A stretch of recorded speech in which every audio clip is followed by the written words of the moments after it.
شروع اللہ کا نام لے کر جو بڑا مہربان نہایت رحم والا ہے۔ یاسین، قسم ہے قرآن کی جو حکمت سے بھرا ہوا ہے۔ اے محمد صلی اللہ علیہ وآلہ وسلم، بے شک تم پیغمبروں میں سے ہو، سیدھے رستے پر ہو۔ یہ قرآن غالب و مہربان کا نازل کیا ہوا ہے تاکہ تم ان لوگوں کو جن کے باپ دادا کو خبردار نہیں کیا گیا تھا خبردار کر دو کہ وہ غفلت میں پڑے ہوئے ہیں۔ ان میں سے اکثر پر اللہ کی بات پوری ہو چکی ہے، سو وہ ایمان نہیں لائیں گے۔ ہم نے ان کی گردنوں میں طوق ڈال رکھے ہیں اور وہ ٹھوڑیوں تک پھنسے ہوئے ہیں، تو ان کی گردنیں اکڑی ہوئی ہیں، اور ہم نے ان کے آگے بھی دیوار بنا دی اور ان کے پیچھے بھی، پھر ان پر پردہ ڈال دیا تو یہ دیکھ نہیں سکتے۔ اور تم ان کو خبردار کرو یا نہ کرو، ان کے لیے برابر ہے، یہ ایمان نہیں لائیں گے۔ تم تو صرف اس شخص کو خبردار کر سکتے ہو جو اس نصیحت یعنی قرآن کی پیروی کرے اور رحمان سے غائبانہ ڈرے، سو اس کو مغفرت اور بڑے ثواب کی بشارت سنا دو۔ بے شک ہم مردوں کو زندہ کریں گے، اور جو کچھ وہ آگے بھیج چکے اور جو ان کے نشان پیچھے رہ گئے ہم ان کو قلم بند کر لیتے ہیں، اور ہر چیز کو ہم نے کتاب روشن یعنی لوح محفوظ میں لکھ رکھا ہے۔ اور ان سے گاؤں والوں کا قصہ بیان کرو جب ان کے پاس پیغمبر آئے، یعنی جب ہم نے ان کی طرف 2 پیغمبر بھیجے تو انہوں نے ان کو جھٹلایا، پھر ہم نے تیسرے سے تقویت دی تو انہوں نے کہا کہ ہم تمہاری طرف پیغمبر ہو کر آئے ہیں۔ وہ بولے کہ تم اور کچھ نہیں مگر ہماری طرح کے آدمی ہو، اور رحمان نے کوئی چیز بھی نازل نہیں کی، تم محض جھوٹ بولتے ہو۔ انہوں نے کہا کہ ہمارا پروردگار جانتا ہے کہ ہم تمہاری طرف پیغام دے کر بھیجے گئے ہیں، اور ہمارے ذمے تو صاف صاف پیغام پہنچا دینا ہے اور بس۔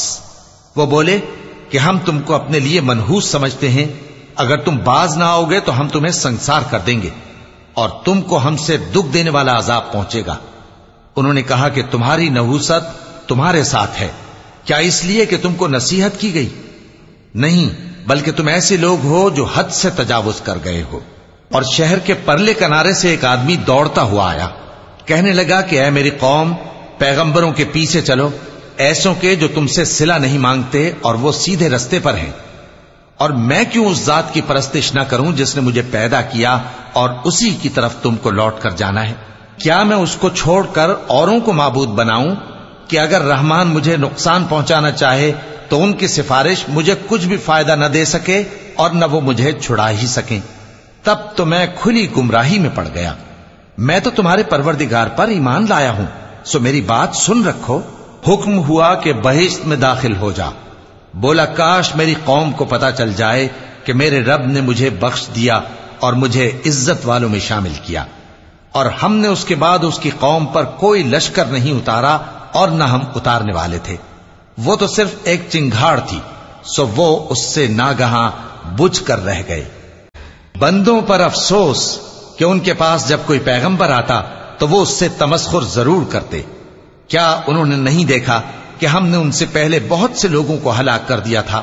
اب وہ ان کی طرف لوٹ کر نہیں آئیں گے، اور سب کے سب ہمارے روبرو حاضر کیے جائیں گے۔ اور ایک نشانی ان کے لیے زمین مردہ ہے کہ ہم نے اس کو زندہ کیا اور اس میں سے اناج اگایا، پھر یہ اس میں سے کھاتے ہیں، اور اس میں کھجوروں اور انگوروں کے باغ پیدا کیے اور اس میں چشمے جاری کر دیے تاکہ یہ ان باغوں کے پھل کھائیں، اور ان کے ہاتھوں نے تو ان کو نہیں بنایا، تو پھر کیا یہ شکر نہیں کرتے؟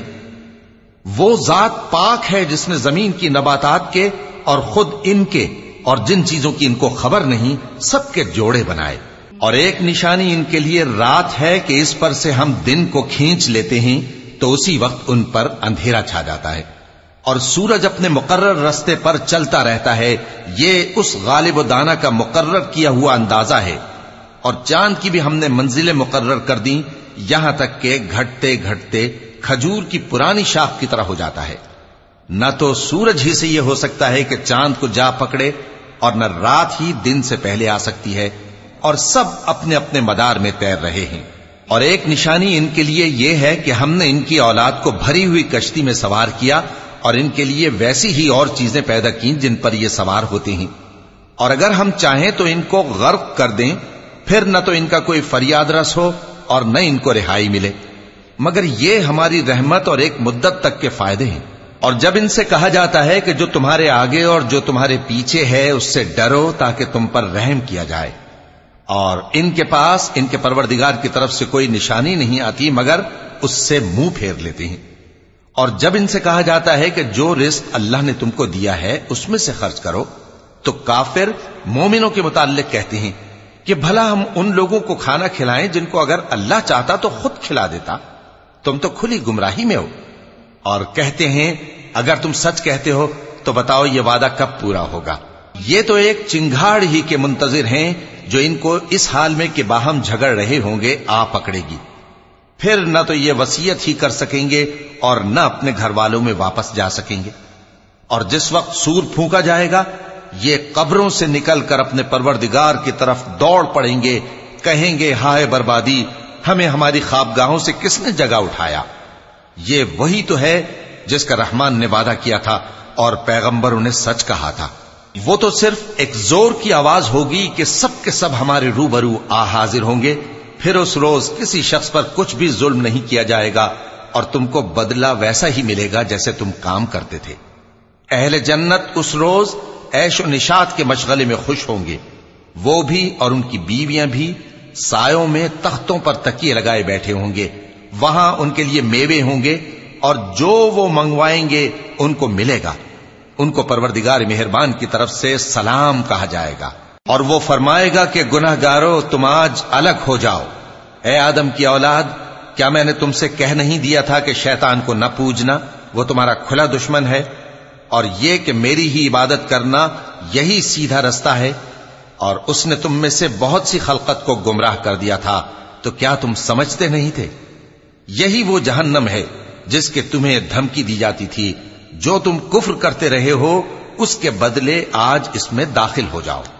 آج ہم ان کے منہوں پر مہر لگا دیں گے اور جو کچھ یہ کرتے رہے تھے ان کے ہاتھ ہم سے بیان کر دیں گے اور ان کے پاؤں اس کی گواہی دیں گے، اور اگر ہم چاہیں تو ان کی آنکھوں کو مٹا کر اندھا کر دیں، پھر یہ رستے کو دوڑیں تو کہاں سے دیکھ سکیں گے، اور اگر ہم چاہیں تو ان کی جگہ پر ان کی صورتیں بدل دیں، پھر وہاں سے وہ نہ آگے جا سکیں اور نہ پیچھے لوٹ سکیں۔ اور جس کو ہم بڑی عمر دیتے ہیں تو اسے تخلیق میں اوندھا دیتے ہیں، یعنی اسے بچپن کی کمزوری والی حالت کی طرف لوٹا دیتے ہیں، تو کیا یہ سمجھتے نہیں؟ اور ہم نے ان کو یعنی اپنے پیغمبر صلی اللہ علیہ وآلہ وسلم کو شعر گوئی نہیں سکھائی، اور نہ وہ ان کو شایع ہی ہے، یہ تو محض نصیحت ہے اور صاف صاف قرآن ہے، تاکہ اس شخص کو جو زندہ ہو خبردار کرے اور کافروں پر بات پوری ہو جائے۔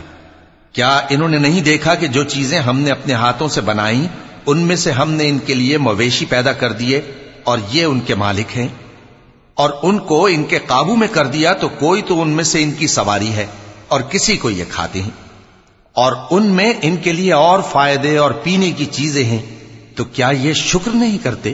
اور انہوں نے اللہ کے سوا اور معبود بنا لیے ہیں کہ شاید ان سے ان کو مدد پہنچے، مگر وہ ان کی مدد کی ہرگز طاقت نہیں رکھتے، اور وہ ان کی فوج بنا کر حاضر کیے جائیں گے تو ان کی باتیں تمہیں غمناک نہ کر دیں۔ یہ جو کچھ چھپاتے اور جو کچھ ظاہر کرتے ہیں ہمیں سب معلوم ہے۔ کیا انسان نے نہیں دیکھا کہ ہم نے اس کو نطفے سے پیدا کیا، پھر وہ تڑاک پڑاک جھگڑنے لگا اور ہمارے بارے میں مثالیں بیان کرنے لگا اور اپنی پیدائش کو بھول گیا، کہنے لگا کہ جب ہڈیاں بوسیدہ ہو جائیں گی تو ان کو کون زندہ کرے گا؟